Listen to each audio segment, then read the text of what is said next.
بسم الله الرحمن الرحيم وبه نستعين أما بعد فأعوذ بالله من الشيطان الرجيم بسم الله الرحمن الرحيم لقد كان لكم في رسول الله أسوة حسنة صدق الله العظيم۔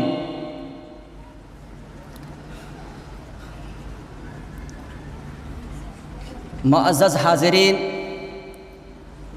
اور پردہ نشی خواتین، آج کے اس بابرکت اجلاس میں ہمیں نبی اکرم صلی اللہ علیہ وسلم کی مختصر سیرت بیان کرنے کا حکم دیا گیا ہے۔ اسی سلسلے میں نے قرآن کریم کی آیت تلاوت کی، لقد کان لکم فی رسول اللہ اسوۃ حسنہ۔ یقیناً رسول اللہ صلی اللہ علیہ وسلم کی زندگی میں تمہارے لیے بہترین نمونہ ہے۔ اس کی مختصر وضاحت سے پہلے میں نبی اکرم صلی اللہ علیہ وسلم کی زندگی کا مختصر خاکہ آپ کے سامنے پیش کر دینا چاہتا ہوں۔ آپ کا نام اسم گرامی محمد ہے۔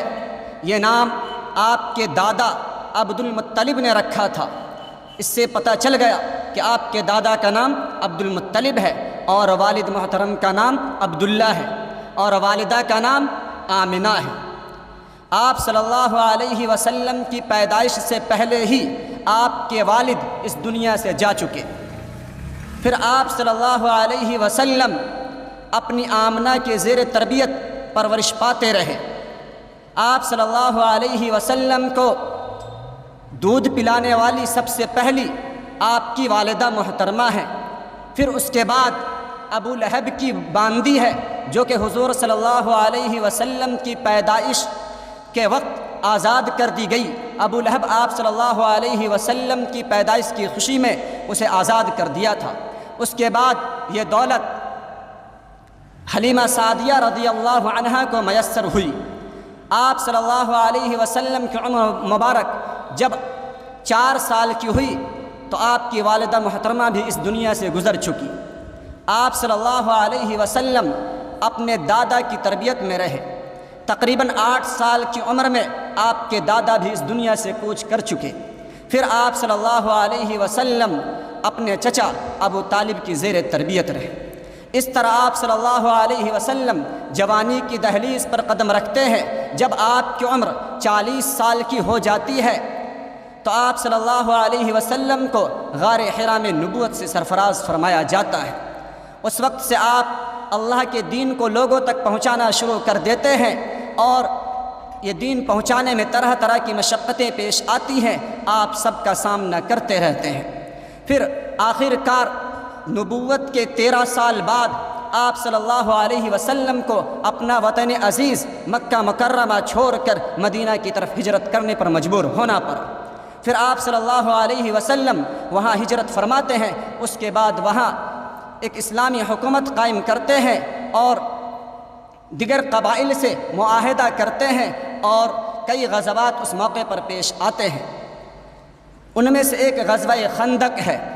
غزوہ خندق کے موقع پر ہی نبی اکرم صلی اللہ علیہ وسلم پر یہ آیت نازل ہوئی جو میں نے آپ کے سامنے تلاوت کی، لقد کان لکم فی رسول اللہ اسوۃ حسنہ، کہ تم دیکھو نبی اکرم صلی اللہ علیہ وسلم کی زندگی کو دیکھو، سمجھو، پڑھو کہ نبی اکرم صلی اللہ علیہ وسلم کی زندگی میں کیسے کیسے حالات پیش آتے رہے ہیں۔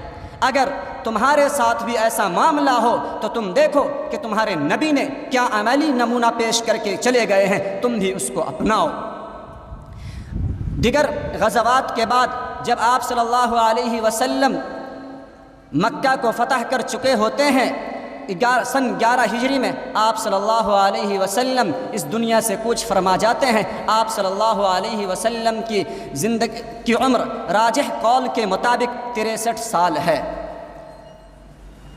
آئیے پھر ہم آپ کے سامنے اس آیت کی مختصر تفسیر کرنا چاہتا ہوں۔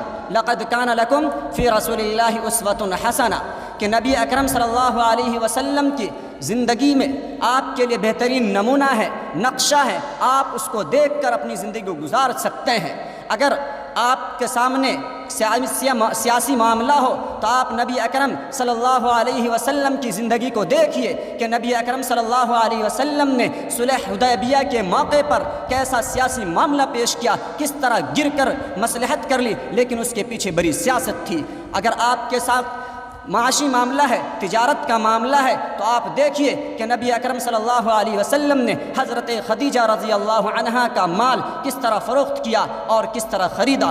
آپ تجارت میں دیکھیے کہ نبی صلی اللہ علیہ وسلم کا طریقہ کیا ہے۔ اگر آپ شوہر ہے تو آپ دیکھیے کہ آپ صلی اللہ علیہ وسلم اپنی زوجہ محترمہ کے ساتھ کیسے رہا کرتے تھے، اس کو نمونہ بنائیے اور اس پر زندگی گزاریے۔ اگر آپ معلم ہیں، آپ مدرس ہیں، تو دیکھیے کہ نبی اکرم صلی اللہ علیہ وسلم صحابہ کے ساتھ کس طرح معاملہ کیا کرتے تھے، صحابہ کرام رضی اللہ عنہم اجمعین کو کس طرح تعلیم دیا کرتے تھے۔ اگر آپ معلم ہیں تو دیکھیے آپ صلی اللہ علیہ وسلم کا طریقہ حضرت جبرائیل کے ساتھ کیسا تھا۔ غرض کہ آپ زندگی کے ہر مرحلے میں دیکھیے کہ نبی اکرم صلی اللہ علیہ وسلم کا طریقہ کیا ہے۔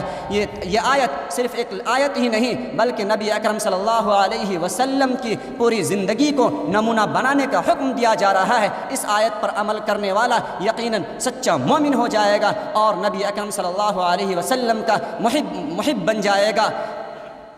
شاعر کہتا ہے محمد سے محبت دین حق کی شرط اول ہے، محمد کی محبت دین حق کی شرط اول ہے، اسی میں ہو اگر خامی تو سب کچھ نامکمل ہے۔ اللہ تعالیٰ سے دعا ہے کہ اللہ تعالیٰ ہمیں نبی اکرم صلی اللہ علیہ وسلم کی زندگی پر ہم سب کو چلنے کی توفیق مرحمت فرمائے۔ وما توفیقی الا باللہ۔